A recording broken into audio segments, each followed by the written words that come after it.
पाकुड़ रे जहाँ दो पांचवाड़ा नॉर्थ रे नेलामो कना जहाँ कोल ब्लॉक टोठा में आकादा ओना कोल ब्लॉक खन विस्थापित आकाद कुआ को आतु हर और जहाँ खातिर ओनन को हर कुआ हो किछि दिन तायनम खन कि नेलामो कना अड़ी लेकाना एटकेटोरे सिरजेक कना ओना बाबूते जहाँ दो ओ पाकुड़ बोरिया रे जेएमएम एमएनए लोबिन हेम्ब्रम होला डीसी साव नापाम कना और नोआ नापाम दो ओ दोसर धाव नापाम कना डीसी साव नियमारांग रे हो मिद धाव नापाम कना आ सानाम लेकाना एटकेटोरे बाबूते ए लई सदर आकाद कुआ मेनखान निये धाव एमएनए लोबिन हेम्ब्रम अम लेयाकादा आतु हर को विस्थापित बाबूते एटकेटोरे लगन खन लगन चाबाय माकु और बांखान कोयला खदान बंद रेना हुमकी एम केदाय।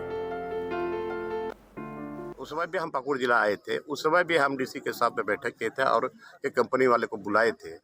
और उन लोगों ने कहा कि बहुत जल्दी इन लोगों का समस्या का निदान हो जाएगा, बट कुछ नहीं हुआ। तो इससे स्पष्ट है कि ये लोग कुछ करेगा नहीं और हमको यहाँ पर आंदोलन करना पड़ेगा। बट हम अब डीसी में साहब को हम जो बात बोले हैं उसको हम देख लेते हैं, क्या करते हैं नहीं करते हैं। अगर इन लोगों का समस्या का समाधान हो जाएगा अच्छी बात है, और समस्या का समाधान नहीं होगा तो एक ही विकल्प बचेगा आंदोलन, और इस माइंस को बंद करना पड़ेगा। क्योंकि ये ऐसे भी ये तो अनुसूचित एरिया है और अनुसूचित एरिया में ग्राम सभा बट पैसा एक्ट के चलते उसका अनुपालन नहीं हुआ था, जिसके चलते थोड़ा सा दिक्कत हो रही है।